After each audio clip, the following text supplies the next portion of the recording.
So to start us off,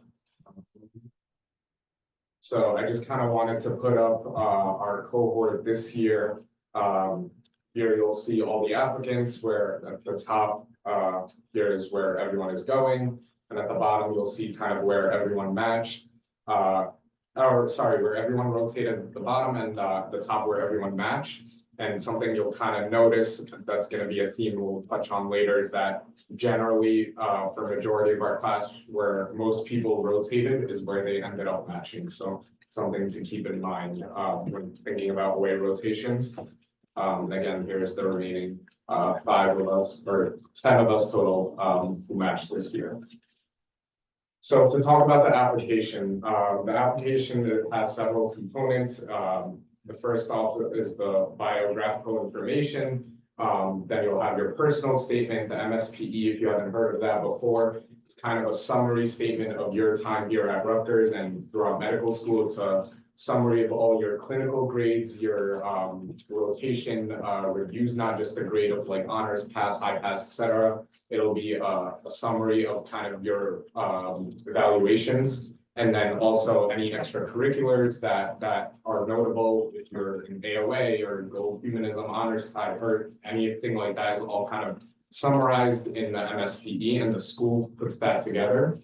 There will be areas for you to put in your research work, volunteer experiences, and we'll talk about how that goes in. One interesting thing this year is that in the past, there used to be a hobbies and interests section in the application. That went away for our class, and then now it's coming back for this year. It'll be a standalone item. Obviously, your letters of recommendation, and then anything else that's additional, whether it's a personal statement, a supplemental application, essay, video, that certain programs will require. So something that was implemented recently and will be staying is that they will ask about geographic preferences by either region of the country or by urban or rural setting. There will be information out of the 10 experiences that you put into your application. There's going to be an option to select the 3 most meaningful or impactful experiences. And signaling, which has now become a regular part of the application. Orthopedic surgery allows you to have 30 signals total. And we'll talk about kind of the impact of signaling in the next couple slides. So we'll get into that later. So the general timeline, September 6th is when the application officially opens and you can begin to submit your application. This again was for our application cycle. The next year's application timeline isn't fully out yet, but it's almost always kind of the same set of dates. You'll have about almost till the end of the month to submit your application. And September 27th for us is when residency programs were able to download and view our application. If you submitted after the 20 on or after the 27th, your application is considered late. So you should, honestly, you get that in much earlier, and it's usually people don't worry about that.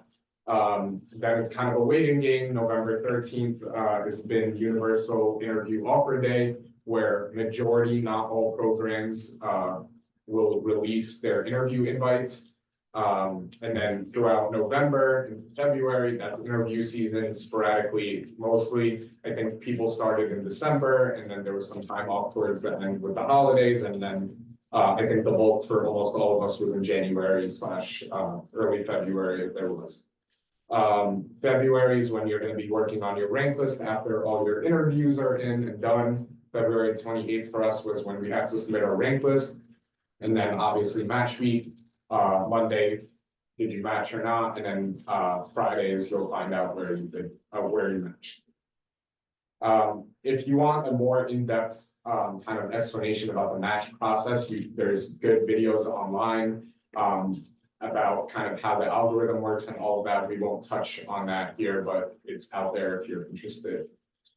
So to get into the kind of the crux of our presentation is some of the data from this year's application cycle and cohort. So the total number of programs is 218 this year. It's no change from 2023. There were a couple of programs that recently got accredited, but that happened at the end of 2023. So technically there's no change.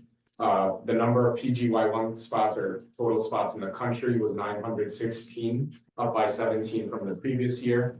The total number of unfilled positions in the entire country was 1, usually 0. So honestly, the fact that there was 1 was pretty surprising. And the number of spots out of those 916 that went to US senior MD applicants was 726, or almost 80%, again, up from 2023. So one thing that you'll kind of recognize soon is that there's a difference in the number of ERAS applicants versus the NRMP applicant. Just because you apply into orthopedics doesn't guarantee that you're going to get an interview, and you can only rank on the NRMP once you have at least 1 interview. So this year there was about 1,700 applicants, slightly up from 2023. However, the number of applicants who were able to put at least rank 1 orthopedic program was about 1,492. And again, the difference between USMD seniors was 1,200 versus 1,000. So it's not a guarantee that just because you applied into orthopedics that you'll necessarily be ranking an orthopedic program. The average number of applications, and this is something that we really like to highlight, is for applicants this year was about 62, for MDs was about 66. That's down almost 15 to 20 applications per applicant since last year, and a lot of this has to do with signaling. We'll touch on this later, but the take-home message about signaling is that securing an interview outside of your signal is almost impossible, with the exception of some programs who are not participating in signals, or those who kind of extend and read applications outside of the signaling. But the majority of programs nowadays won't download any applications outside of those who signaled them. And that's just reflected in the number of programs applicants are applying to. Also, the number of applications programs are receiving is also down by almost 100 applications per program since last year. And this is only year 2 of signaling. I expect that this trend is going to continue for some time. So the match rate for orthopedic surgery nationally this year was about 53%, slightly down from last year by less than 1 or a couple of decimal points. In the NRMP, again, also down. Again, that's for people who were ranked at least 1 orthopedic program. For Robert Wood Johnson MS4s, the trend is kind of similar to last year. We are at 77%, 10 out of 13 applicants that we are aware of matched into orthopedic surgery.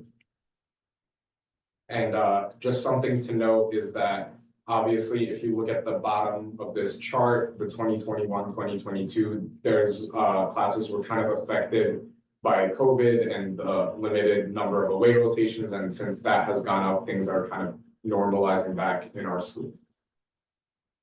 So to go more into the survey that we sent out to this year's cohort, we sent the survey to 13 applicants. 10 of those 13 responded. 10 of those people were matched. We have no data from the unmatched applicants. And 10 first-time applicants matched into orthopedics. So again, out of all 10 of us who matched, this was all our first cycle applying into orthopedics. So in terms of the academic statistics, before I get into this, the next couple of slides, you'll see like this red box on the bottom.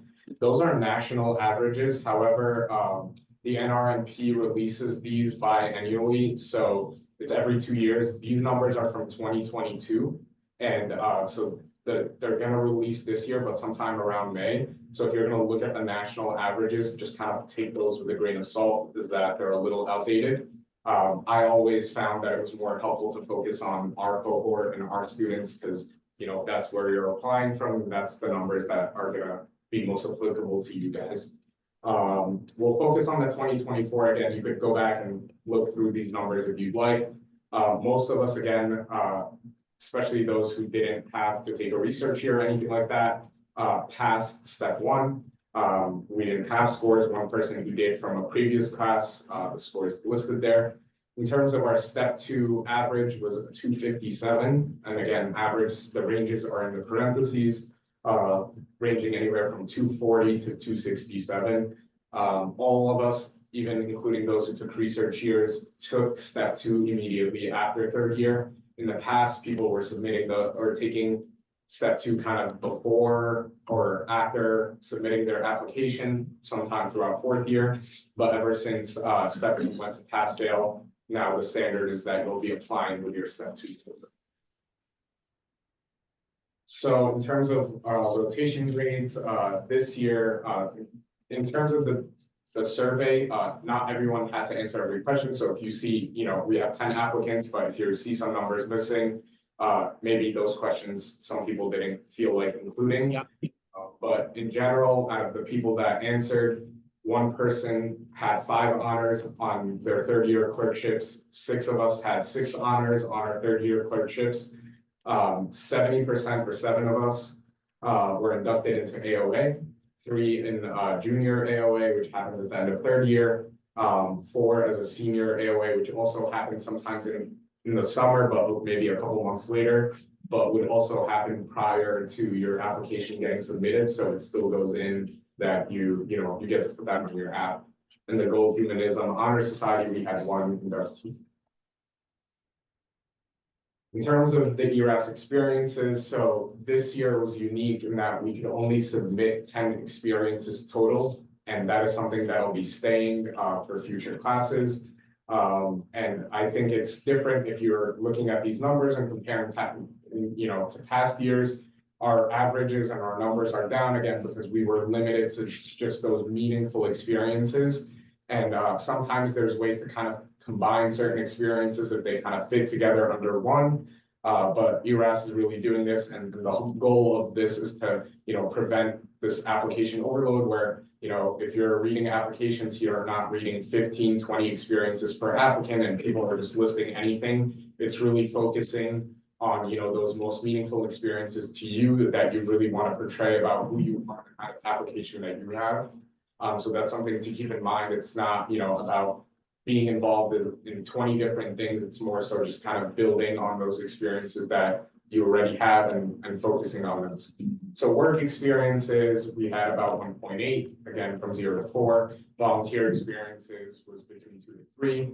Research experiences was also around 2.5 experiences on average. There was really not that much of a difference between those who took a research year versus those who didn't. In fact, probably the most research experiences listed was about 3 on any one of the applications total.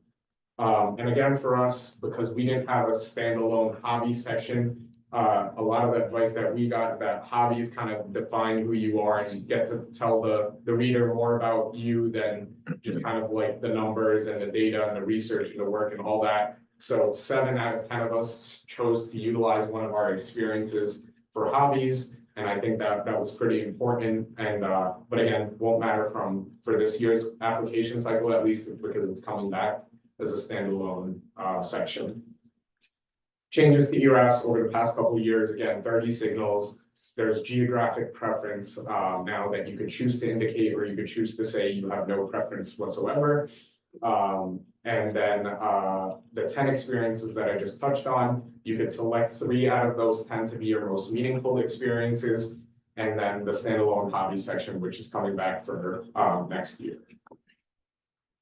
Going more specifically into research experiences and numbers, we kind of broke this down into students who took a research year versus those who didn't.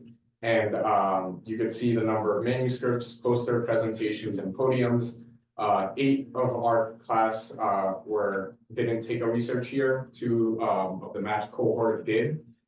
There's definitely a difference, and between the published manuscripts, you could see almost 16 on average for those 2 students versus 6 on average for us who didn't take a research year. And again, with posters, that kind of ended up being around the same. And podiums also similar. It was more so publishing manuscripts because, as you can imagine, that takes a longer amount of time. So if you have an extra year, it's more likely that some of those projects that you've been working on have made it to publication. In terms of away rotations and letters of recommendation, I think one notable thing is that almost all of us, actually all of us did at least 3 away rotations, the max being 4 on average. That is definitely up from past years. Last year, the cap was 3. Most people did around 2 or, 2.5 on average, again, statistically. That's because, again, away rotations is the summary, which kind of I alluded to earlier in the presentation, is that most of us matched where we did an away rotation, and that's gonna always be the standard regardless of how this application cycle changes, is that you'll get to know a program the most and they'll get to know you the most if you spend, 3 or 4 weeks with them rotating. In terms of letters of recommendation, now that we've been doing more away rotations, students got slightly less home letters, on average 2.3, slightly down from the past couple of years. But on the contrary, they got more letters of recommendation from outside institutions, almost 3 compared to past years. In terms of the application process, we had 0 dual applicants this year. Our average was kind of consistent with that national average of about 60 applications or 60 programs applied to per applicant. On average, we got about 14 interview offers, but again, the range was from 5 to 26. So, and again, these were all people that matched into orthopedics who responded to the survey. So even someone who quote unquote got a low number of interviews, 5, was able to make the most out of those 5 interviews. And I remember last year, this was kind of similar when they pointed out that someone with 4 interviews was still able to match. So it truly, you'll hear a lot about like the magic number of interviews, but things don't always work out that way. And no matter how many interviews are kind of on the table in front of you, if you make the most of them, you still have a really good shot. And all it takes is one, honestly, to match. One interview, one good, day, and that's what it takes. So kind of take this stuff with a grain of salt. Mean number of interviews attended was about 13. And the mean number of ranks on the NRMP, again, also around 13 to 14. The average number of interviews that we got outside of our 30 signals per applicant was less than 1. And we tried to collect this data for you in case, you wanted to kind of play your chances with programs who offered us, interviews outside of signaling, and maybe you write these down, you'll have access to this later. If you're gonna apply to, programs outside of the signaling, maybe these might be worth it. But again, that's a conversation you should have with a mentor, and we'll get into that later. You should definitely apply to those, even if you don't signal them. Fair point. That's why we included it. That's why we're getting you this. Okay. Moving on. So the rank list and the match. Most of us matched on average to our second ranked program. The range was from 1 through 4. So everyone this year got within their top 4 programs on their rank list. 5 matched at their number 1 program, 1 person at their number 2, and so on. And then again, 8 of the 10 of us matched at a place where we either did a home rotation or an away rotation. So significant number of us chose to rank and ended up matching at programs that we knew having rotated through. In hindsight, we asked our cohort the number of applications you submitted. Almost unanimously, everyone thought they were too many. Again, that's reflected by the number of interviews we got and how limited the interview offers are outside of the signaling. The number of interviews people felt like, on average were just right. Our average again was around 13 to 14 interviews offered. And then this year we asked applicants what their perceived greatest strength of their application was. And I think it's pretty interesting here is that 8 of us thought letters of recommendation were pretty important. And I think that the numbers speak for themselves, and we'll kind of touch on this later. There's almost unanimously where you end up, people will ask you on interviews and kind of allude to your letters of recommendation, especially if you got a really strong letter. I think that speaks more sometimes than the numbers that are on paper. They kind of speak to your overall character and work ethic, etc. Clinical grades were a strong suit of this year's cohort, And again, research experience is also around 6 of us. Other things that were kind of important were step scores. Again, you always hear about step being the magical thing, and it takes what's the step score. Only 3 of us thought that, our step score was really what got us here. Leadership positions, similarly, nobody really alluded to their volunteer experiences as being a greatest strength. And then some people thought, or mentioned a couple other things that weren't listed. One being military service and another one being, unique hobbies that they listed on their application. This data, again, is 2 years ago, kind of national averages comparing matched and unmatched. You could see kind of the difference in the number of ranks, that which also alludes to the number of interviews you received, 12 versus 5. And then step scores kind of between the 2 cohorts, research experiences, AOA, things like that. You can kind of go through this on your own and compare, but again, it's kind of a little bit outdated, and it also doesn't really speak to our cohort here. This is a graph that you'll see often about that magical number of interviews or ranks on the NRNP and your probability of matching. What's important to note is that, obviously the more interviews you receive and the more ranks that you have, the higher likelihood of matching. But one thing that kind of happens that you'll plateau off, again, this is 2 years old, but around like 13 or 14, you can see there's a steep drop off in that if you had 13 versus you had 20, there's really not as great of a difference in the probability of matching versus, let's say, like 2 versus 10. So there's usually some sort of sweet spot where after that, it really doesn't change much.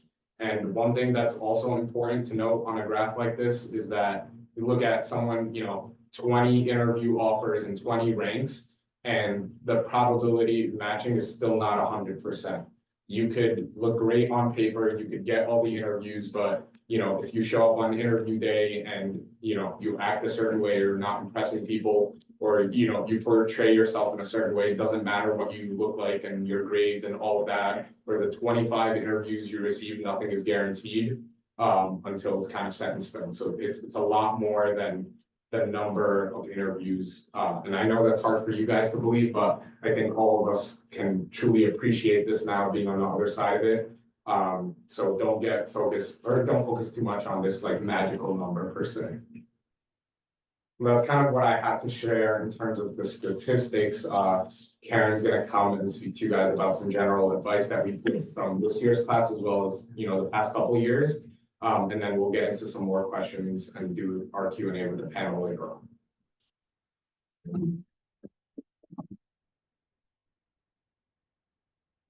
Okay, so I want to preface this by saying, advice is good. Talk to a lot of people, talk to residents, talk to like previous classmates, all that stuff, but also at the same time, take what everyone says with a little bit of a grain of salt, because people's experiences just are really, really different. One person who had terrible grades, whatever, matched at this fantastic program might have matched it because of some connections or because they're just awesome. And like, they'll be like, oh, it doesn't matter, doesn't matter, doesn't matter. It doesn't mean, like you just have to kind of take people's advice a little bit with a grain of salt. But that's if we try to like compile people's advice and kind of come up with some common themes. So hopefully it's a little bit more helpful, but just like kind of keep that at the back of your mind whenever you're talking to people. So a lot of the questions that a lot of people asked about what kind of resources are really helpful. I think pretty much universally we use Netter's Concise Orthopedic Anatomy, ortho bullets, and pocket pins. Just like that's what I see the most often. These are some other ones that I've seen. You can usually find digital copies of these textbooks. I think I have a few, so I can probably share. So just keep that in mind. But at the end of the day, like with all of medical school, you go what's for you. Mentorship. So mentors can come truly from anywhere. Home rotation obviously is where you're gonna have the biggest chances because you've been here the longest and the residents know you and all that. But away rotations are generally these days especially set up so that you can have mentors. So a lot of times, even if they're doing two-week rotations, they'll kind of assign you to work with one person for 2 weeks so that you have like one person that has known you for the entirety of those 2 weeks instead of bouncing around. Residents are a really, really good resource. With that said, I will say like fives are a little bit, they are more involved in the selection process sometimes, but are also more removed from the application cycle period. So their advice kind of it can be a hit or miss. Alumni, professional organizations, RJOS is a good one if you're a female applicant. So just, keep all of those in mind. Mentors really do matter. They are not only resources, but can be your greatest advocates. So you'll hear this all the time, like, having connection really matters. So if you have a mentor who went to some residency program or is still somehow or did fellowship or has a lot of strong ties to a program that you're interested in, it's a good idea to talk to them. So picking away rotations, this is something that I really, really, really struggled with. They're important, like you saw, most of us matched up places that we did away rotations. And picking good rotations is not only helpful for getting interviews and good letters of recommendations, but also just getting a good feel for what kind of program you'll like. So I've heard of people doing a few strategies. One is to maximize the interviews that you're getting. So for example, if you're dead set on a certain city, you can do all of your rotations in that city and hopefully get an interview from all of those places. Some people decide to, if they're like a fantastic applicant, or maybe not a fantastic applicant, go to reach programs and hope that, maybe your grades aren't great on paper, but you're an awesome person. And that's how you get those interviews at those top programs that might be, harder if your step score is lower or something like that.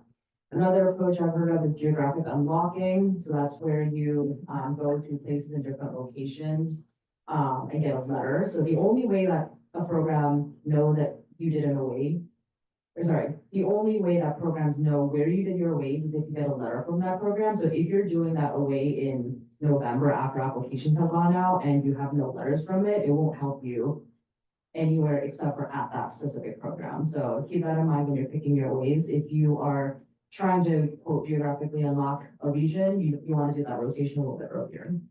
Another approach that I have seen / one that I took personally is exploring different types of programs. So that can vary in terms of program size, location, blue versus white collar, overall reputation or prestige. Again, so when you're picking the rotations, do your research. Websites will start sounding the exact same. They'll talk about how residents are all family or that they love living in the city. So talk to previous classmates, look at where past Robert Wood students have matched, but I will also add a caveat to this, which is don't limit yourself to where Robert Wood people have matched. There are, I think, kind of by word of mouth, some places that won't take Robert Wood or historically have never done that, but that doesn't mean they never will. So if there's a program that you're super, super interested in, do your research, like find out if there's a particular reason for that, or if, maybe just no one has thought of it, and you go, shoot your shot. Another important thing is pick places where you really, really want to match.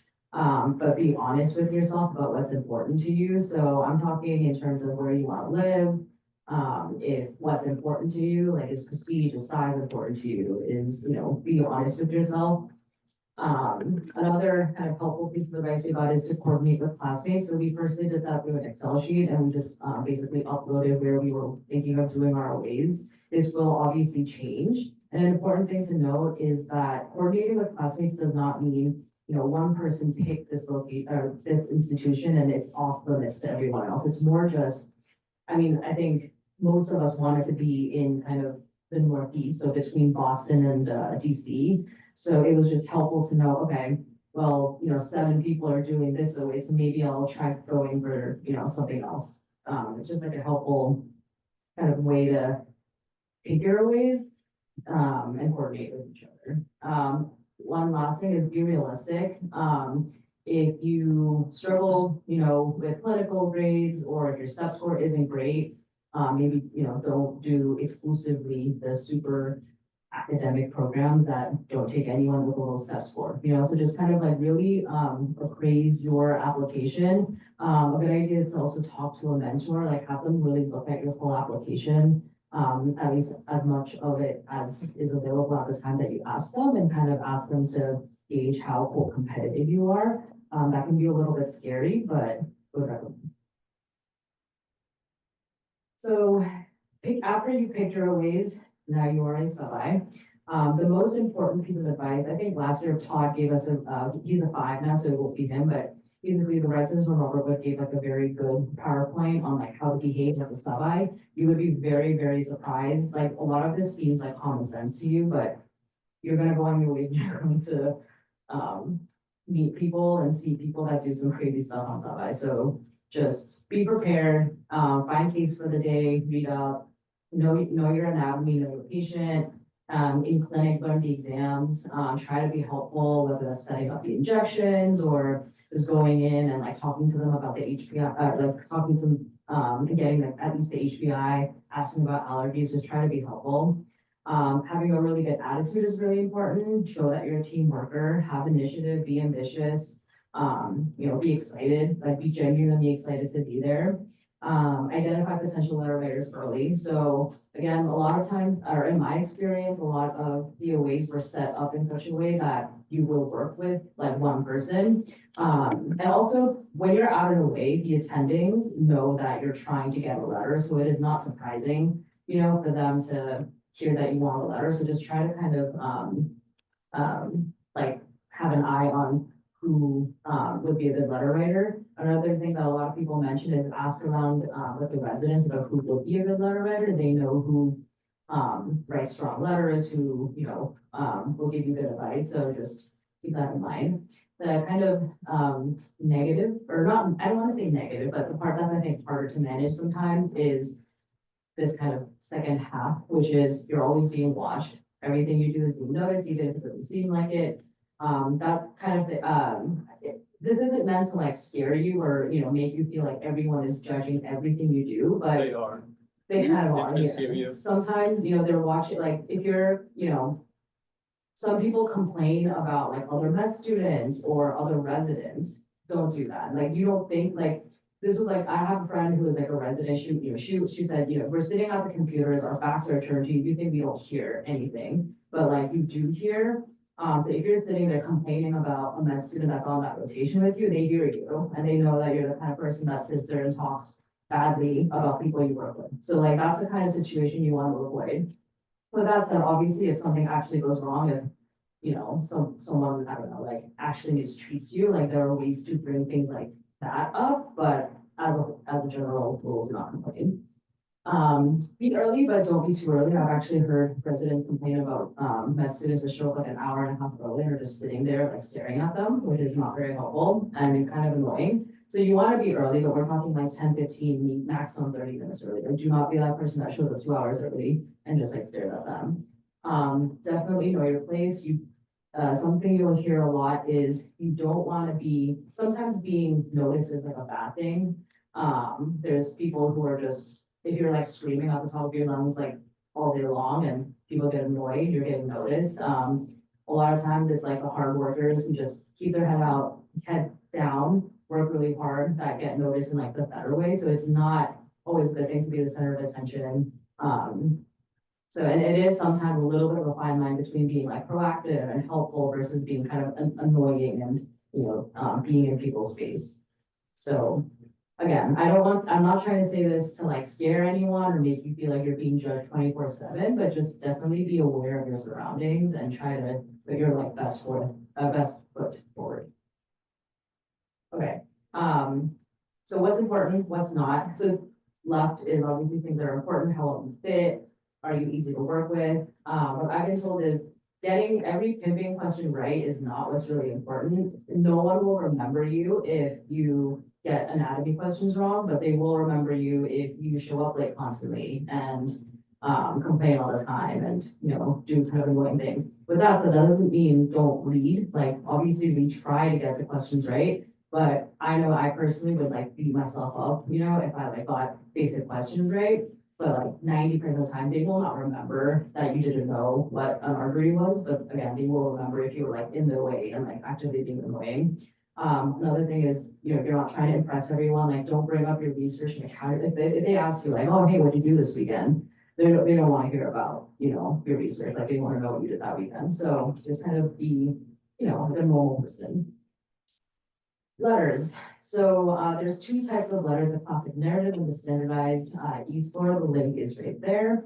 Some programs specify that they want the e-Solar, others don't. As what the advice that I got and what I did personally was I sent all my letter writers to e-Solar because no one will say we don't want e-Solar, at least in my experience, anyone can correct me. So, having the e-Solar just so that you can send that out is probably the better, or the safer route to go. Ask for letters early, again, it's not a bad idea to ask kind of like, even a few days in or at the end of the week, you know, I am looking for a letter, just kind of give them the heads up. Don't ask formally at that point, obviously. Follow up, you know, at the end of your time with that person, send them a formal email with the instructions. They obviously, most people know how like the e-Solar works, so you'll be fine.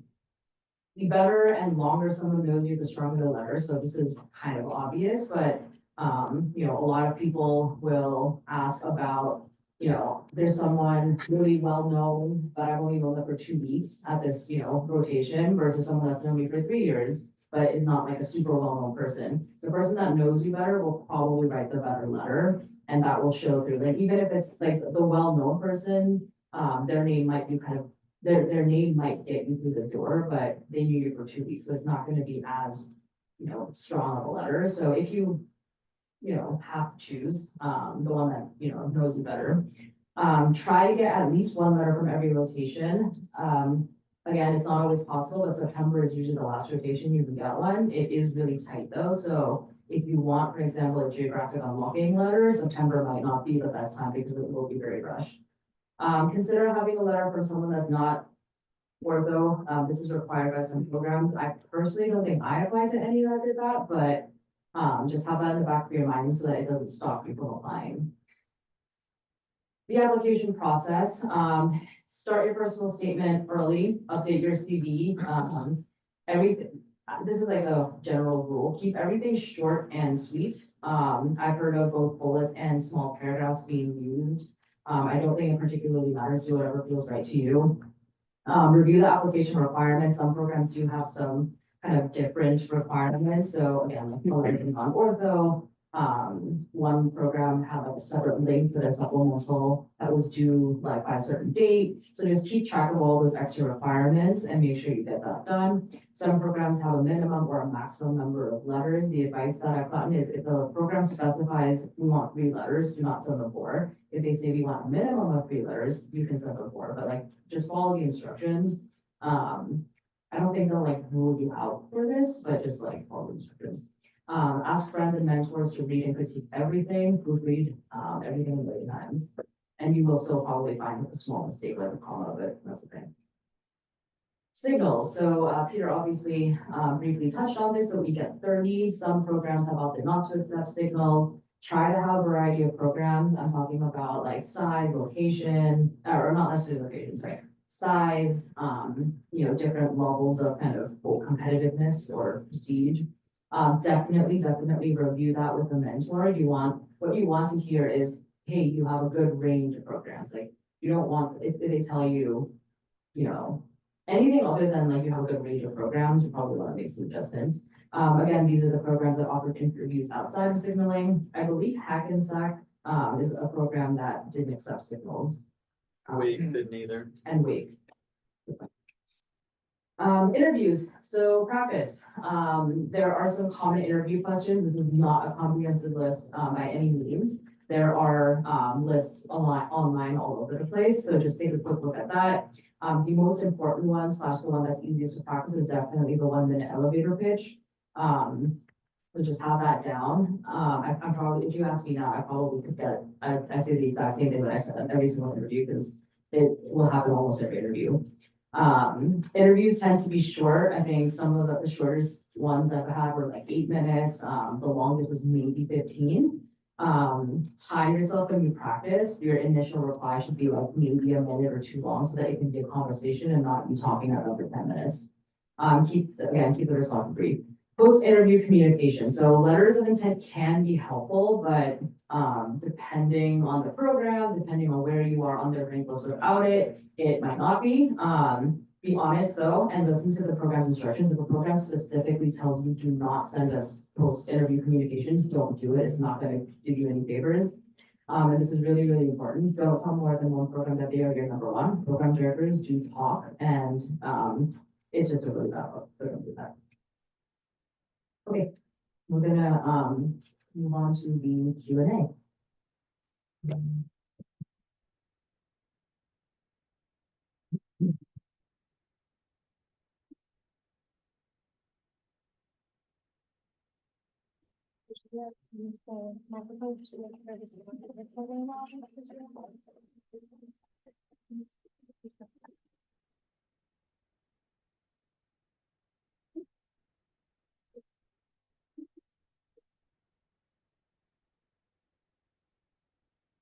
All right, thank you so much guys for the presentation. We'll move on to our Q and A session. All right, we need to see the animation. Should we have everyone like introduce themselves just so that? Yeah, I was just gonna describe what we're gonna do. So we had a set amount of questions that were submitted by, the students. Some of them have been answered or touched upon during the presentation, but I think we're gonna focus, right now on hearing more kind of personal opinions and your experiences, guys. So yeah, let's start, if you just suggest it with you guys introducing yourself, maybe tell us where you matched, and then we'll move on. Hi guys, my name is Peter and I'll be staying at Robert Wood. Yeah, watch out for this guy, because you're intern. I'm Karen, I'm at Mimo in Brooklyn. Hi, my name is Usman, I'm headed to University of Maryland. I rotated there. Hi everyone, my name is Orad, I'm at Tufts. I'm James Chapman, matched at UMass. I'm Peter Draper, matched at Good. Thank you, guys. So the first question we have is, what do you wish you'd known earlier about the ERAS application? I think that's good. I wish I knew that the small things kind of don't matter. Like, I remember freaking out about the bullets versus small paragraphs.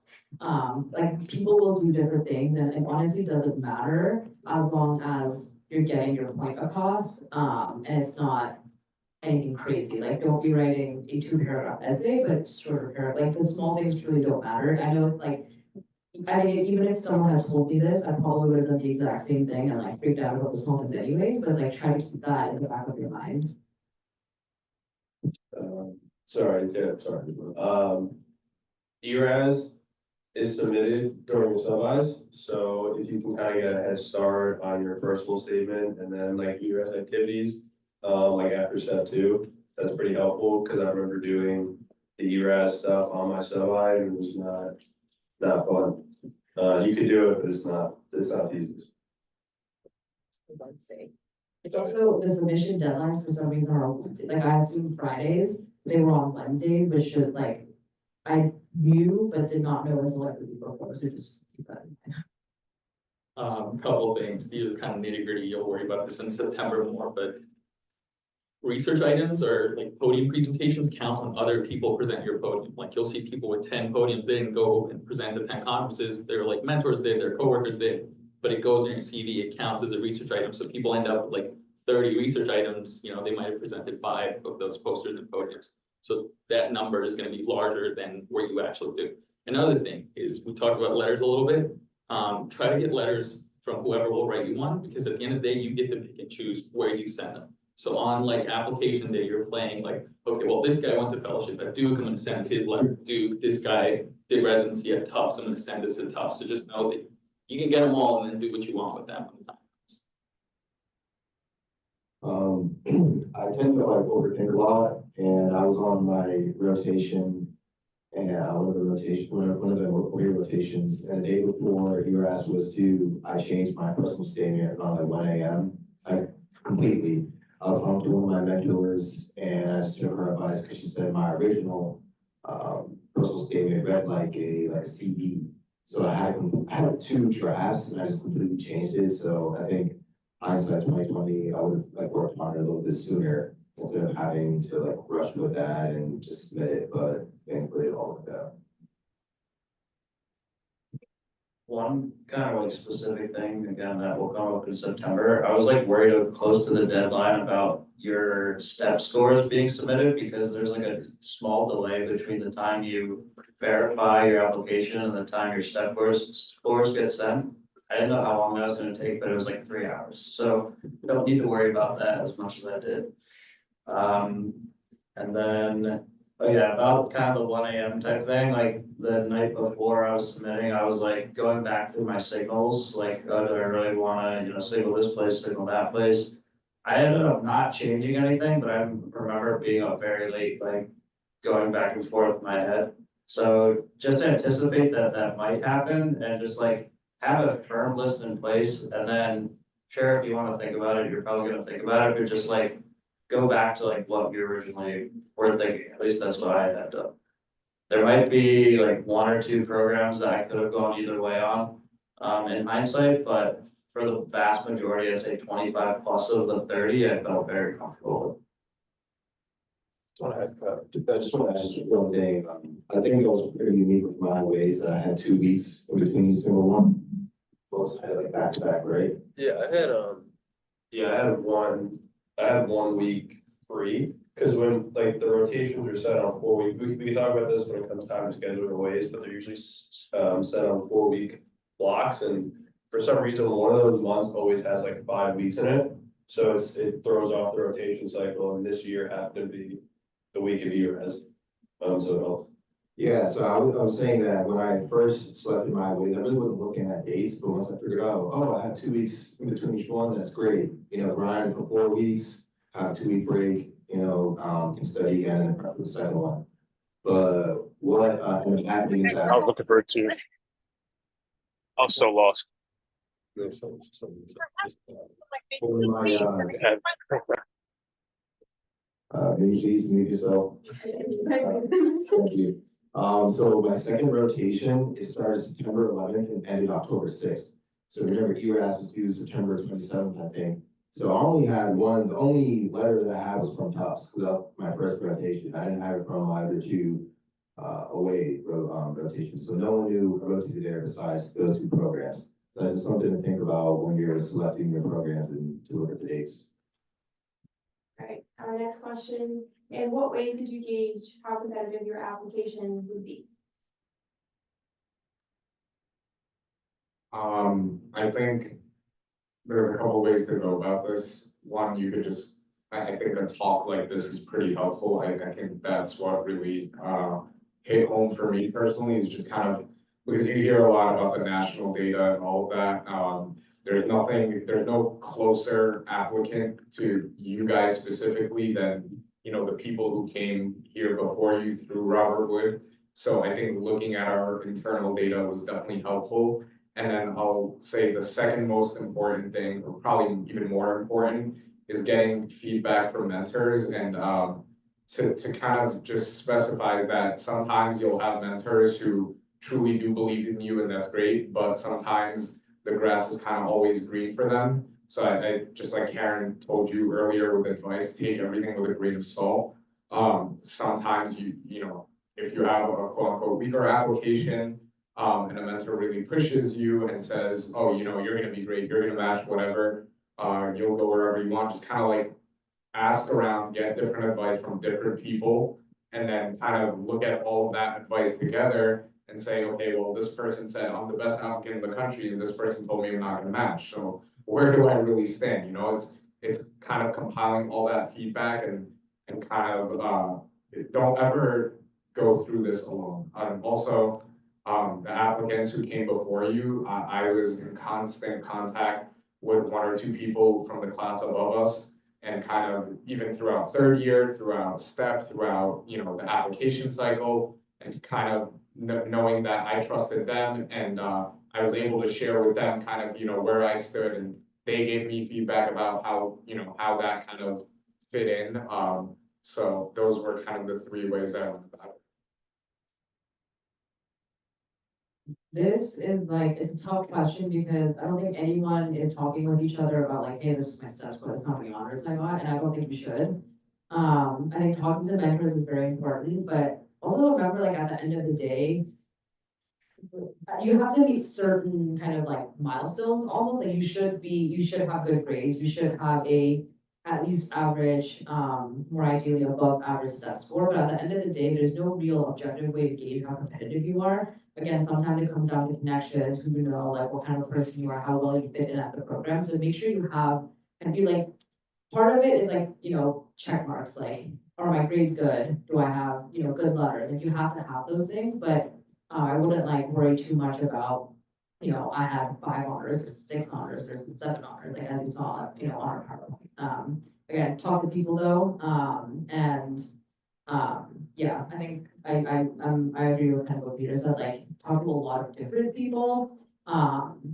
And kind of, it's like up to you really to like compile that advice, because there will be people who are gonna tell you, you're gonna match like wherever you want. And it's not that they're wrong, it's just like sometimes they're not as like in tune with like what the current application cycle is like. Like I have mentors who are now a few years into being attending, so they're like, they applied 7 years ago, and their advice, like even they'll say, I mean, even 7 years ago, it was not as competitive as it was now. So like your probably most valuable resources are like residents that are more younger, so like ones, interns, 2s and 3s, even like again 5s, like they might have more influence, so they might see applications, but they applied 5 years ago when it was less competitive. So just talk to a lot of people, but yeah, and not to worry too much. Yeah, Peter put together some pretty significant data. If you look through the years, each year it gets a little bit more competitive. Step scores, research items, number of experiences, all that stuff. So that's a great slide to go back to those kind of, you know, see where you fall on those ranks. You don't need to be on the higher end of it. You just kind of need to be in the playing field.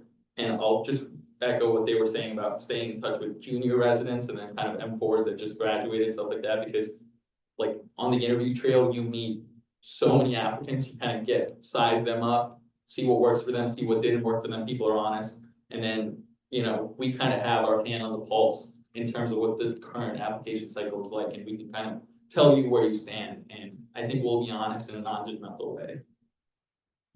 I'm not gonna say anything new here, so I'll just mention that I think your performance on your ways stand out a lot, and if anything, are just as important as anything else you've got in your application. So as you saw in our class, 8 out of 10 of us matched where we rotated. Doesn't matter, like I know people that, you know, had amazing applications, but potentially weren't the best rotators, and they went unmatched this year. So just also on the flip side, if you have like a stellar application, you know, if you don't have the correct soft skills, just in terms of your attitude, work ethic, you potentially can go unmatched. Only thing I'll add in terms of competitiveness that I used was the American Orthopedic Association CORD network, I believe it's called, CORD. Some program directors will publish what their interview criteria was in terms of like step scores, and then they'll publish like people that matched at their program step scores. That was just kind of a way for me to kind of see where I fit in different programs' eyes, so to speak. Do you guys have access to Texas Star? Okay, that's a good one. So I used to use that a lot, just for like numbers, but otherwise everything they said is spot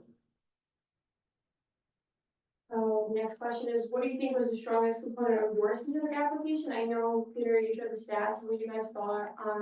If you would like to expand it, as kind of more personal, please feel free to comment.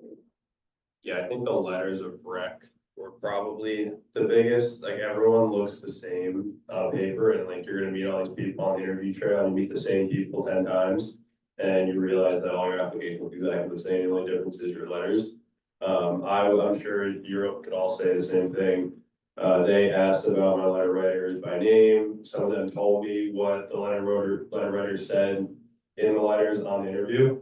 And for them to do that means that that person must have really liked me. And I'm sure you guys had similar experiences. So you're never going to see your letter unless somebody on an interview tells you about it. But I found that was the most impactful thing that I encountered when I was interviewing.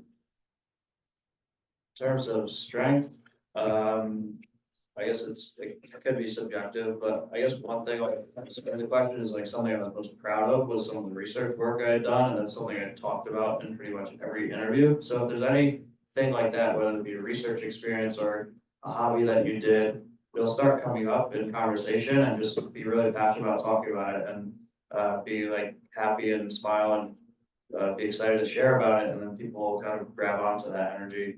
And I feel like that's a good way to make a connection with people and kind of highlight, so to speak, strengths of your application, however you want to. Yeah, you're applying to orthopedics, so most, people have like strong scores and research. And I was trying to figure out like what made me special, so for that, I thought my leadership, in college, I like co-founded a chapter for, mentorship, and it's something I'm very passionate about. And then also did the same thing here at Robert Wood. And then in addition to that, my letter of recommendation, I would say, as PJ recently mentioned, at one of my interviews, at most of my interviews, they brought up the letter that I had from Tufts from the PD, because I went through the PD chair there, so that helped a lot. And then also at one of my interviews, my mentor trained the chair at the program I was interviewing at. And I didn't make the connection, but as I was leaving that interview with the chair, he said, so-and-so wrote you a strong letter. So you never know like where connections can take you. So that's why you always have to tap into your network. Yeah, I'll kind of answer this in the way that I think is probably like the strongest part about my application. I did 8 weeks of orthopedic elective time as an M3. I did 4 at Robert Wood, 2 at another institution, 2 at another institution. They were like individualized design elective, like IDEs. This was good because it kind of puts you in a new environment, kind of is like a pre-OA, and you work with a mentor, you get a letter. So I think that experience kind of just sets you to have success on away rotation, because like the first day of sub-I is not a time for you to learn. So I think M3 electives go a long way. Yeah, same thing as everyone else, letters. I was lucky to have like a mentor that I've known for like several years, which is like, it's hard to have that, without like, just being honestly like chance. So I like, it's not like advice to give to you really, but it's like, I think having letter writers that have known you the longest. So again, for you guys, that probably, most likely someone from here or from other places that you like, reached out to do research with. So, hold on to your, like, that's the other thing actually, like hold on to connections. Like if you do like an M1 summer, ortho program or something, and you meet someone that you really clicked with, and like hold on to that connection, like check in with them, see if they want to do other research, just kind of talk to them every once in a while to kind of let them know how that you are doing, not just like casually, but like in terms of like ortho, like, school stuff. So hang on to those connections and papers. I'll keep this brief, but yeah, letters for sure, like everyone just said, give you guys a unique perspective since I'm staying at Robert Wood, but, on my Robert Wood interview, I think I walked into every room and almost every single attending knew who I was just by the nature of, kind of the work that I put into establishing my connections and my network here over the 4 years. And people have different perspectives, like a couple of people just mentioned they had strong mentorship outside, and, everyone's unique, everyone has their own way. I think majority of my mentorship came through Robert Wood. And I think that really reflected on interview day and kind of like the vibe that I walked into. And the way that it was just super relaxed, super like conversational, like pretty much didn't get asked any questions because we're not reinventing the wheel. If they've known you for some time now, there's nothing else they need to see. So I think that's kind of one thing that's not technically on an application, but I think, if you have an interest that, in staying home, or even if it's at another institution that you have super strong ties to, and you've worked with a lot of their faculty throughout 3 or 4 years or something like that, you're gonna walk in and you're gonna see that's gonna reflect on your interview experience, overall. Our next question is, what tools did you use to develop a strong personal statement?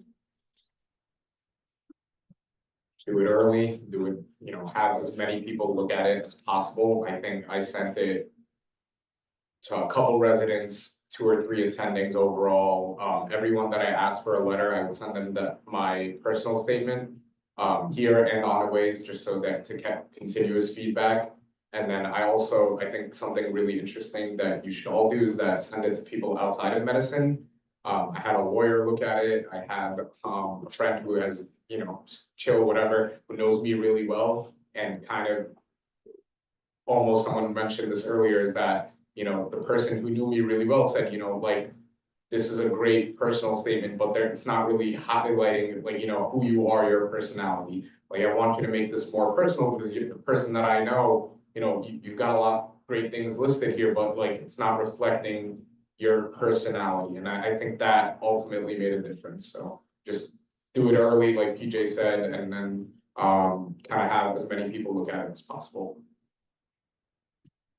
I agree with that. The other thing is also, most people do not have some like extremely exceptional story, you know, like, like, there are ortho applicants, like you will meet them, who are like literally former Olympian athletes or like were in the NFL.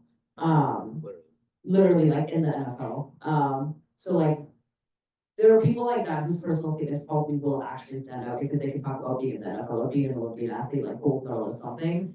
You're probably not that person. I don't know, maybe there's a few of you out there, but like, if you're not that person, that's okay, as long as what comes off is that you are genuinely like passionate about orthopedics, that you're like a normal person, that you work. I think like that's what's more important. If you happen to have some kind of exceptional story, that's also awesome and that will definitely benefit you, but don't like come up with something, or again, like obviously don't come up with anything, but don't like, you know, over exaggerate something, just so that you have some kind of special story, in your like personal statement, just like be genuine. And have it come through that like you love orthopedics, that you work really hard, and this is truly like what you want to do with your life. And if that is through an exceptional story, great. If it's not, that's totally fine. Like 90% of the personal statements are all gonna sound the same. Everyone tore their ACL in like playing high school sports, you know, so like, that's fine. Just like have it be genuine and like show off that, you know, show off your best qualities basically, and that's what matters. Yeah, it's very hard for your personal statement to make your application. It's very easy for it to break your application. So you don't want to take chances, be safe, be generic if you need to be. If you have a special story, tell it. Another little URAS curl, you get to submit different personal statements to different programs. Don't write 60 different personal statements, but if you have like a personal experience at one of your rotations and you want to talk about that in your personal statement, well, you send it to that place. That is something that you can do and probably should do just to show them you care about them. Just use Grammarly, that's one thing like I'll add. You know, these people have to look at hundreds of applications. You don't want to have some major grammatical error, and now they just move on to the next application. And there was you just brought up a good point about how you can submit different personal statements. There was a program, there's like 4 of them in New York.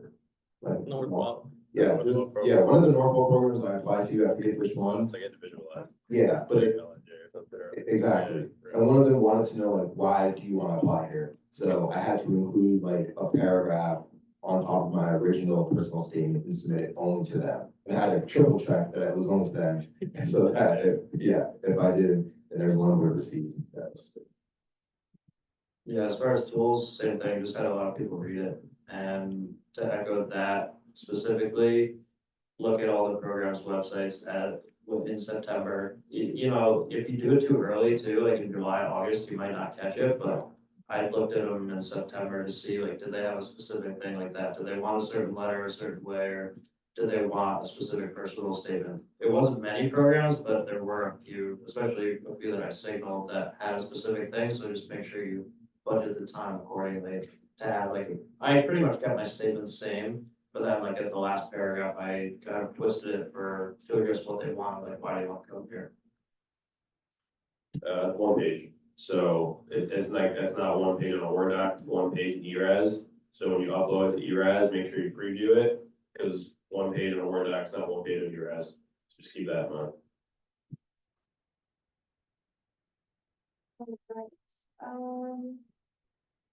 Are there any extracurriculars other than just like standard, your clubs, your research, or volunteer that you think help bolster your application? Anything special? Yeah, I would like, if you did something that's like not that, like anything else, like if you're an EMT, like I was a lifeguard, somebody else went across to the military, like if you did things that are unique, that is mostly what they're gonna ask you about on interviews, and I found that was kind of like the way to break into like a program or something, like the people like that type of person. If it's not you, it's not you, but I would try to like highlight at least 1 or 2 things that you did that are like not clubs, research, volunteering, like whether that's undergrad or something else in med school. I know that's tough, but having that one thing on your app that's pretty like thorough and you really enjoy is something that they're gonna really look at, and ask you about a lot, because a lot of them don't ask you about like all the basic stuff, unless it's like a theme room or something. In terms of extracurriculars, I did include some things from college, like sports, and I was a musician, so I included that. One other kind of unique thing was I didn't dedicate a whole like hobby section, but in one of my like athletics things, I just said other interests kind of at the bottom of the paragraph. I just said, you know, swimming, blah, blah, blah. One of them was drone flying. So I got asked about that in an interview. So just like stuff like that, you don't know. It came up in like maybe one or two, so maybe most of the people that looked at the application didn't even see it or care, but you know, that one person that did, maybe make a connection with them. Yeah, like I said before, I think I'm passionate for mentorship. In almost every single interview, they ask me at least two questions. Well, one, do you have anything that you want to say? And then two, I have to see 50 of you today. What is one thing you want to leave with? And that was kind of like sell yourself. So that's when I would talk about something on my application that I thought stood out for me compared to the other applicants. I put a job I had in college, I used to work at Wawa, came up in a lot of interviews that might hear about it, so you might not, it's just conversational. I don't think there was anything specific, but one piece of like slightly controversial advice that I've gotten that I personally did not do was like leave something off of your application, because people will actually ask you, tell me something about yourself that's not on your application. In like retrospect, I kind of wish I had left something off just so I had an answer to that question, because I feel like I spent, you know, whatever, a month, 2 months, like putting everything about me in the application, and then people would ask like, what's something that's not on it? So like some people have like left off like have hobbies or interests or something to like bring up, say like, oh, like this isn't on my thing, on my application, but here's something I can talk about for 10 minutes. So that's actually like, I didn't do it, but I actually think that was like kind of good advice. It doesn't have to, like, obviously don't exclude like research or like important things, but if there's like one small thing about yourself that maybe you don't want to be the focus of your application, but you can actually talk about, I actually would agree with that statement, so. I think one unique thing for me, which I didn't plan on, but I guess it came up a lot from the interviewer's perspective, was I did a couple of medical missions in Haiti and Zambia, and then a lot of interviewers just kind of like harped on that and wanted to know more. One interview social, I walked in and the PD like recognized who I was. She's like, oh my God, you went to Zambia, right? And I was like, yeah. And she's like, tell me about it. And then we talked. She's like, I have to bring you to this resident. Was like an upcoming chief. She's like, he's going to Zambia next month. You guys have to talk, whatever. And then she like connects me with him, and we end up talking for like 20 minutes about that. So it's just kind of the little things that whatever is unique to you, don't force things, don't make things up, don't whatever. If you have something that's honest and builds to your story, then include it. All right, next question, deciding, who to ask for lowers, when should you do it while you're on the ways, and should you have a non-ortho go on? I'm gonna quickly touch on the last part, non-ortho letters. I don't think anyone here have it. All right. Okay, so one person. I don't know if any programs specifically asked for one, maybe in the north. Yeah, I just had a letter from internal medicine just because I did well and I vibed with my attending. But UCSF was the program that asked for a non-ortho letter. Yeah, I was gonna say, I don't think the Northeast, so if that's in your plans, then maybe not like that important, but I guess elsewhere in the country is probably more prominent. But when should you ask? I think I literally got this answer from one of the people on last year's panel. They said if you're on a 2-week rotation, you know, most rotations are 4 weeks. It's either you're gonna be 2 weeks on one service, 2 weeks on a second service versus 4 weeks on one service. It's always kind of like the halfway point. You introduce it, like Karen said, and then by the end of your time is when you officially asked.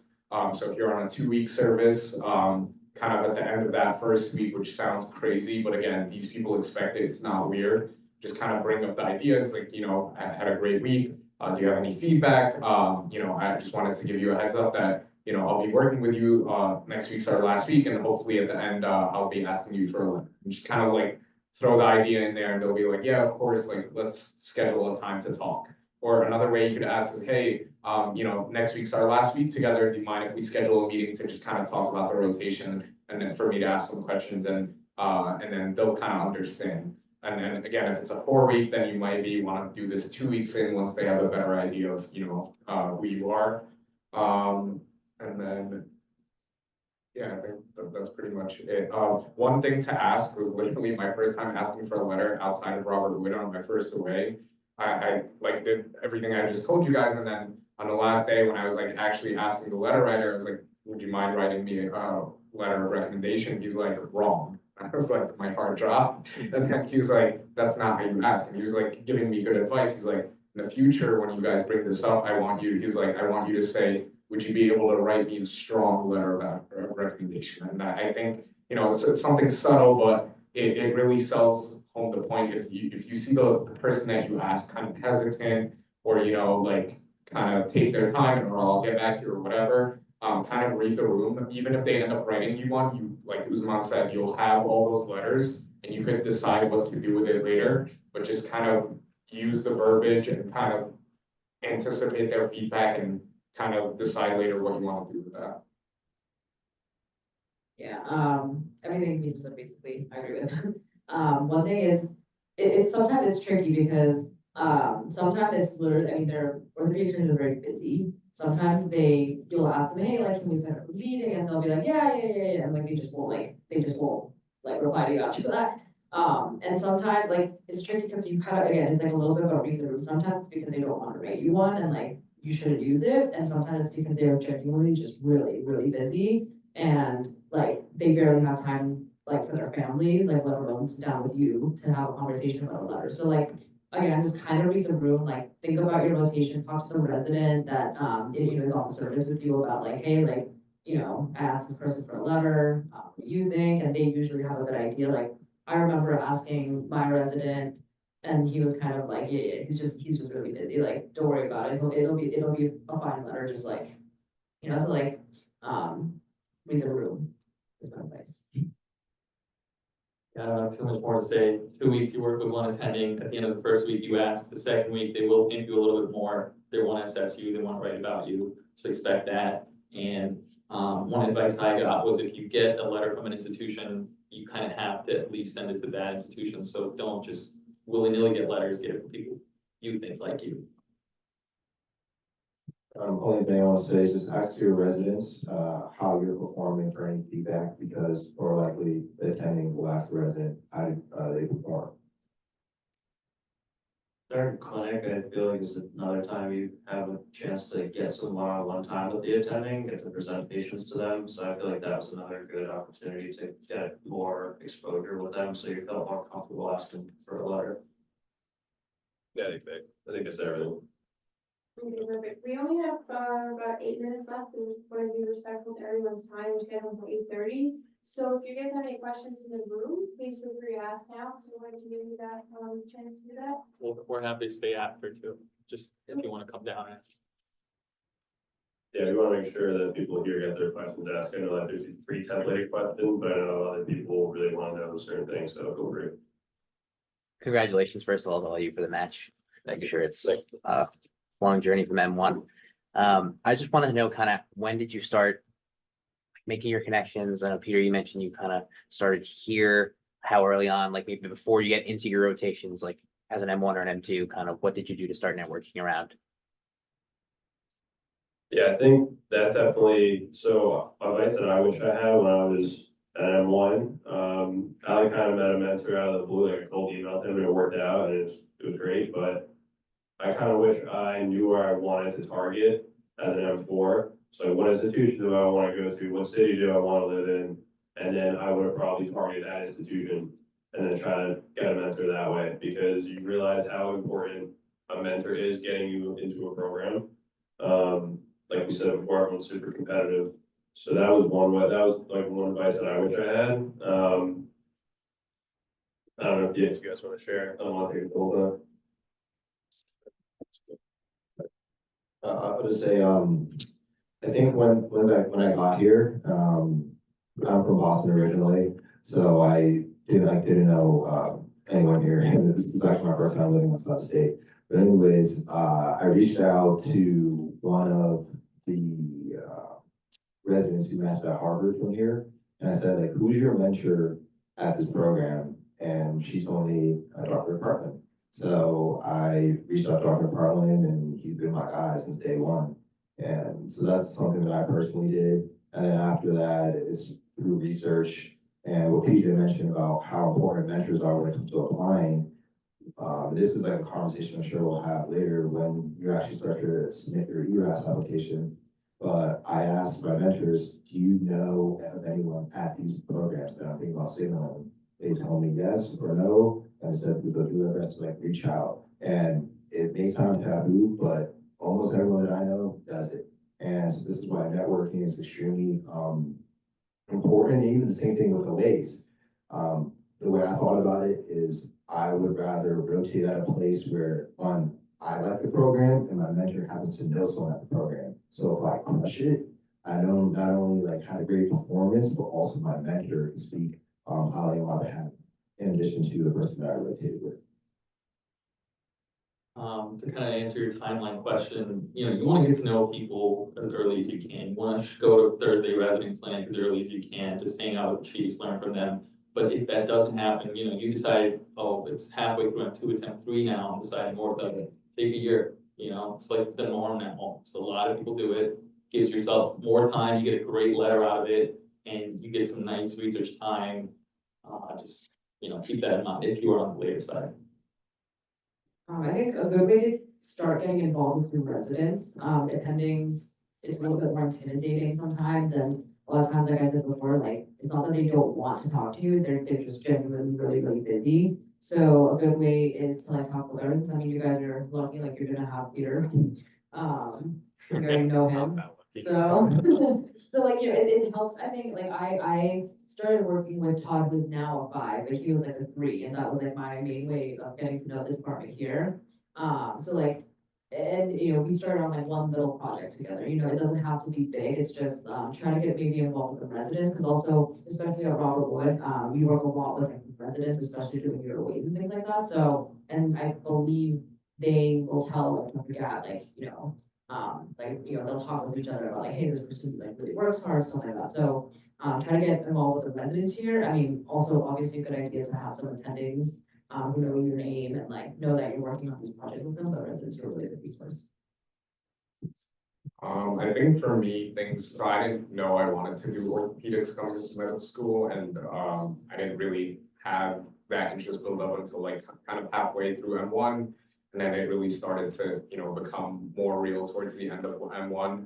So at that time, I was like past the time where people were applying for all these summer research things and all that. So I started to scramble, and I was like talking to Dr. McPartland, talking to some of the attendings here. And at the time, Dr. McPartland called me up and he's like, you know, Dr. Cott, who you guys all know, it's like he's coming back as volunteer faculty, and his research intern is just finishing up. I'm gonna connect you with him. And then he calls him, mentions my name, and then ever since then, me and Dr. Cott have like worked a lot, whether it's research, he's worked with almost every single one of us. But then also I think the orthopedic group and a lot of the things that eBoard has done over the past 4 years while we've been here. So that was kind of like one way to build connections with the attendings.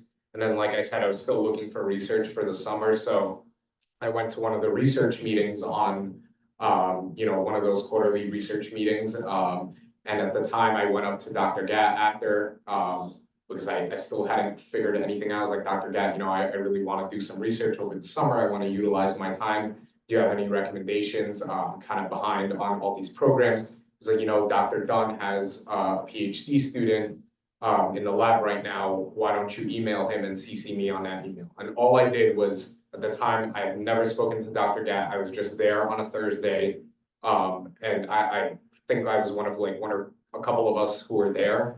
And I guess that was good enough for him to see that I was present. And then he endorsed me to Dr. Dunn. I ended up working in a research lab over the summer, and kind of, again, that was my way of connecting with more faculty. And of course, Dr. Gatt, who also runs the lab, started to, you know, recognize who I was and things like that. And there's different research groups within the department that you guys could join and, you know, be active in.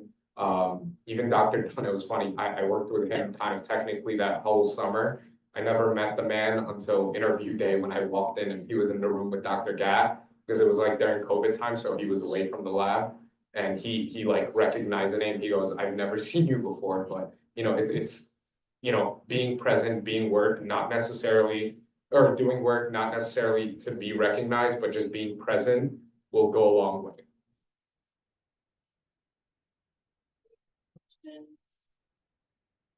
One question I have is, I know PJ mentioned that, he like cold emailed a mentor and that's where he got connected with him.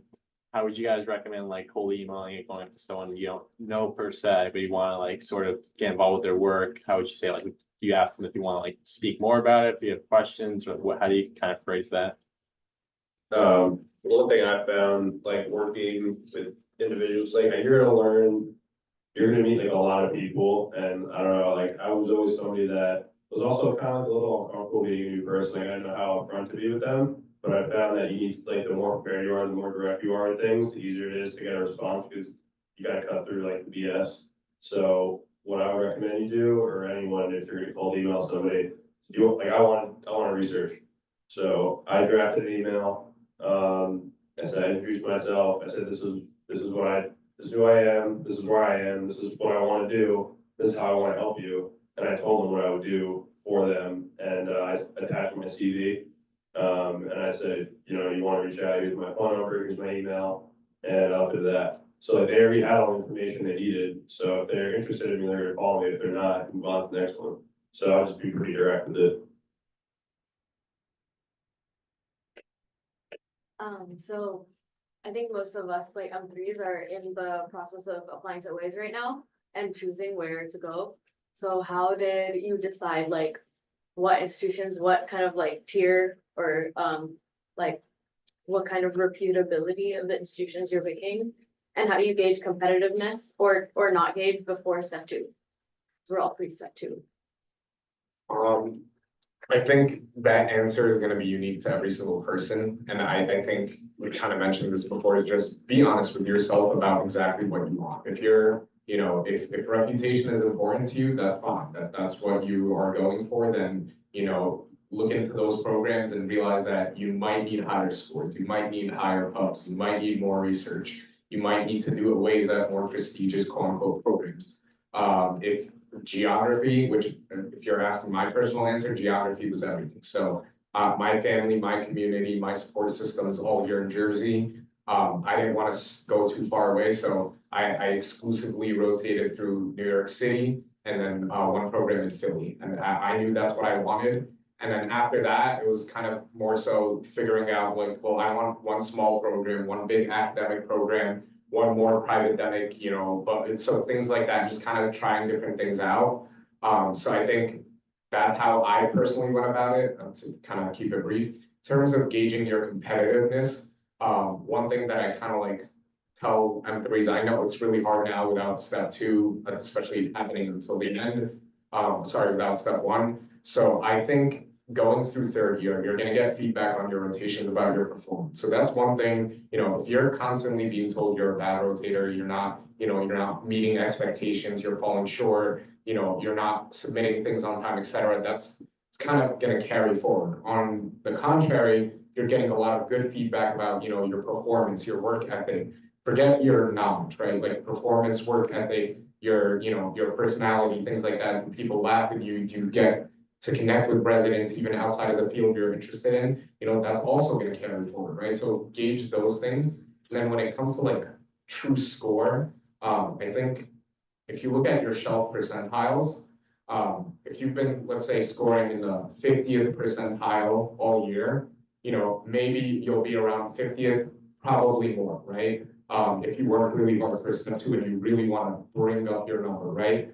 Or if you're, you know, you've been in a 90th percentile all year, chances are you're not going to drop off to the 10th percentile on your step score, you know? So there's objective and subjective measures out there throughout third year, and just kind of look at that holistically and try to figure it out, but while also asking advice from mentors. Yeah, just briefly to pick where you want to go. I mean, like I was in a relationship, like my girlfriend matched Pete, so that was huge for me. We wanted to stay in the Northeast, like Peter said. looking at programs that have RWJ students is like pretty huge. So they're like a great asset, and I only rotated in places that RWJ people match it. That wasn't something that like everyone did, but for me, I thought that was my best shot, because I had a lot of stake, I need to stay here. Otherwise, the grade, what we do. One note about like, staying at places, so a few programs that like specifically made this comment to me is like, they're like, we take one of you guys and now there's like 5 of you rotating here at every single block or something like that. So like, yes, 100% like where Robert Wood students go is a valuable resource, but this is like, I know there's 2 people at NYU. This is not the time for every single person applying orthopedics this year to go to NYU, like. But you should think about it. Yeah, like they're Yeah, I not, I'm guess. not saying that they're gonna like not take you because there's already 2 Robert Wood people, but like, just, if they're like, they're not gonna take 5 more, right? Like, they're gonna take maybe 1 more, maybe 2 more, so just, think about these things. Yeah, one other thing that, for competitiveness and things like that, I think there's a lot of things that not one thing will make you kind of like, you need to have your research, you need to have all of these things to be a competitive applicant. And the unfortunate reality is, or those so competitive that one thing kind of can break you.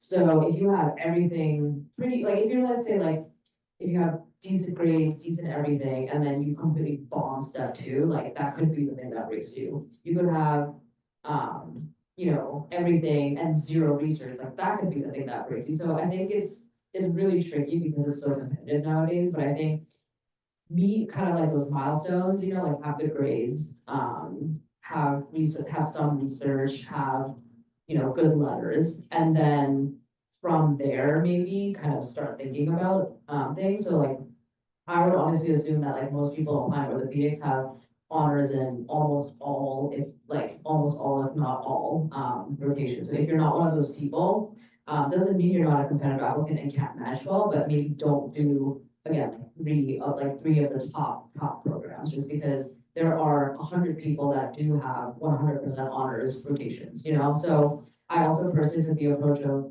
3 like very differently sized programs.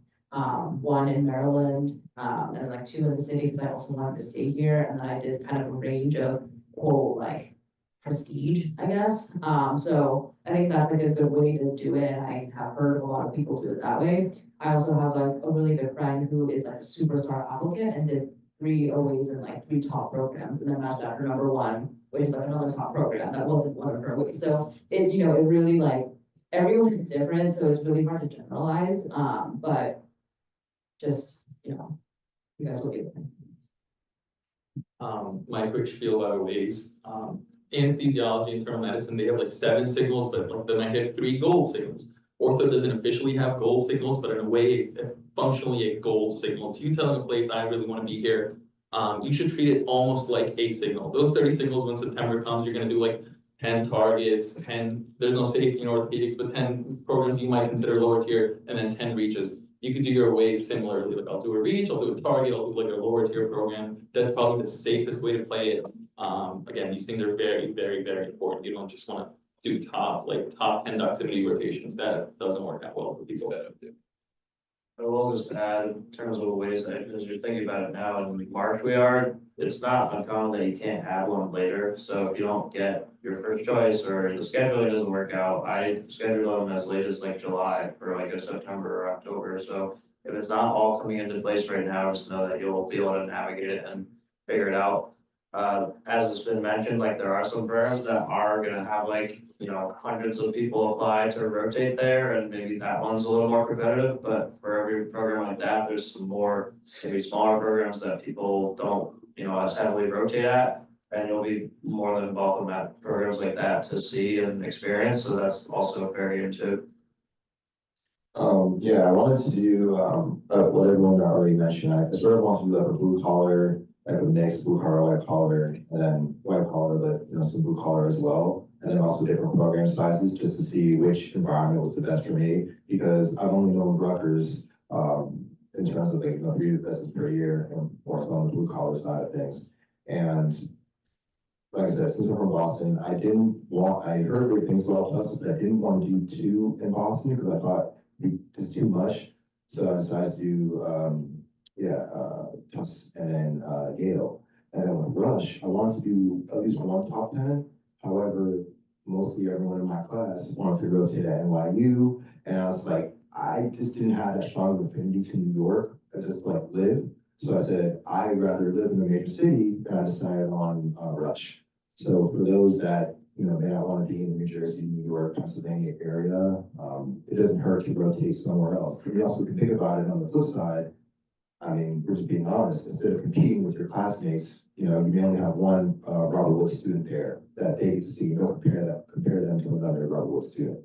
And then on the flip side, like Karen mentioned, you really have to know your application. I had a friend who rotated at Mayo, Columbia, and Rush, and he matched at Mayo. So you just gotta like know your application at the end of the day. Like if you know that you all like have it all, then like, it will be worth it.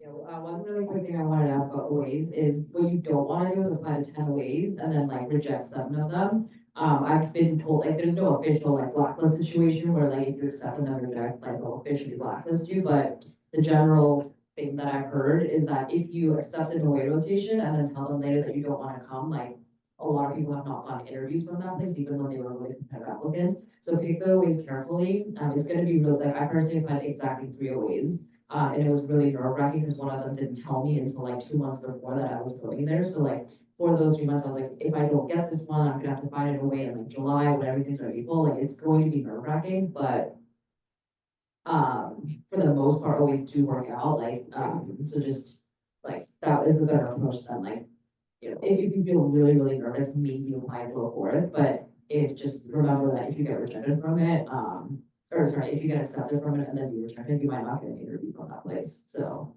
be aware. So one thing I'll add to that, we're talking about numbers, the more the merrier. The DO kids, they have it much tougher than us. Some of them do 5 OAs on top of their home rotation. That's 6 orthopedic CLIs. That's, that takes a toll on your body. I did 5 total. A lot of us did 5 total. The more the merrier. M4 will suck. I have CQ after match, but it's worth it because I'm matched. Yeah, I will say, I did 1 home and 3 OAs. I will say that was my personal limit. I did not, I mean, like, in retrospect, I wish I had the energy to do a 4th, but realistically, by the end of my 3rd, I was like not living in your home, like living in Airbnbs and out of like a suitcase, like working 16-hour days for like 3 months. Again, while not living in your home takes like a huge toll. And I think by my last OA, like I was like, completely done. So like, yes, if you can do 4, and you think you'll be able to handle that, go for it. But remember that like, it's not just like the physical toll that this is taking, like this is like the thing that we're talking about where you're being watched like 24/7. So it's not just like, oh, I'm tired. Like you're gonna be tired as residents, you're gonna have to do it for 5 years. But it's the part where like, people are kind of like watching you again, and I don't want to scare you, but like people are kind of watching you and like you really have to be at like 120% for those 3 months. So doing that for 4 months straight, I think probably was not like feasible for me, but this is again where you have to be a little realistic. So, I personally would only recommend.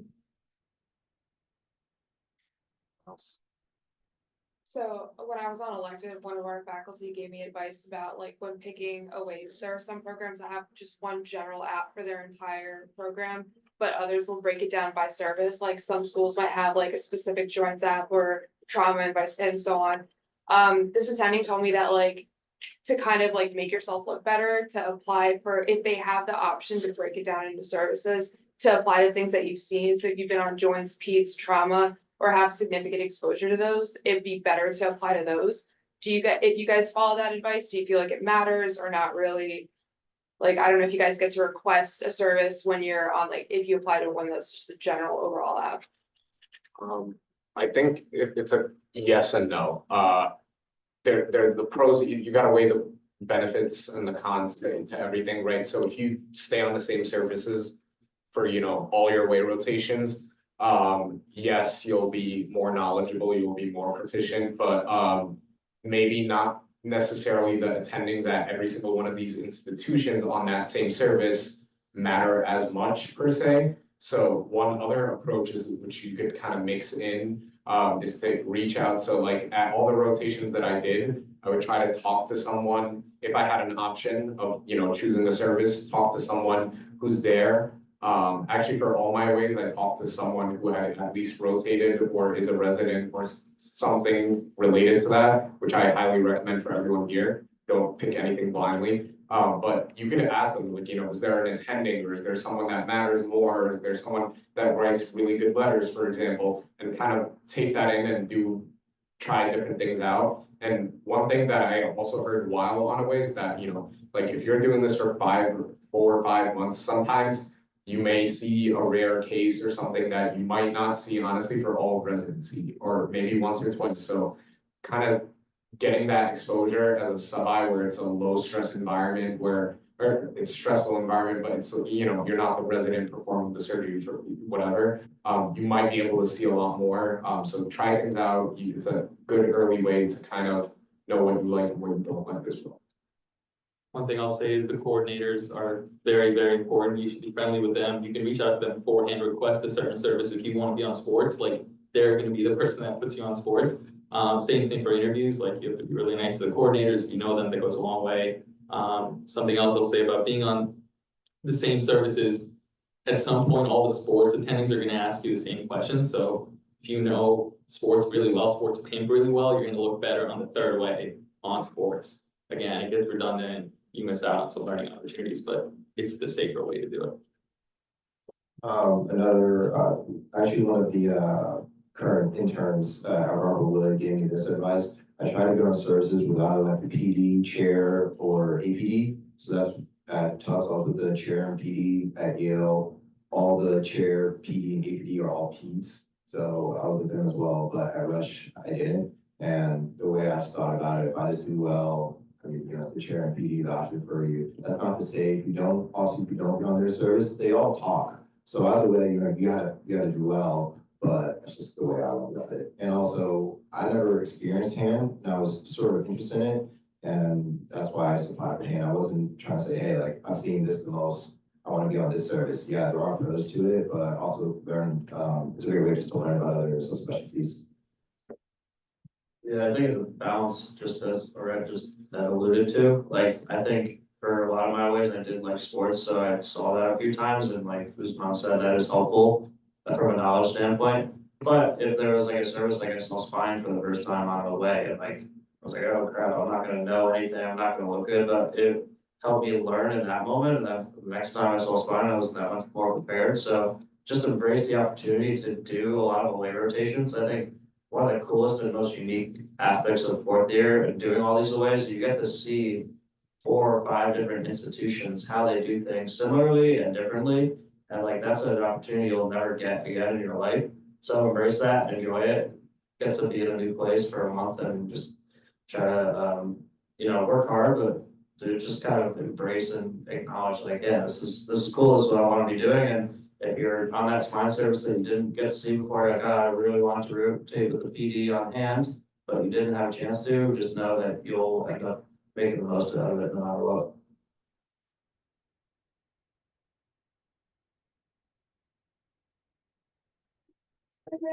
One last thing I wanna say, if you, I didn't mention this, but diversity scholarships are a thing. If you are a female applicant, be kind of diverse in here. So, I got one, it was like great, it helps with like paying for aways and things like that, so, definitely like look out for them.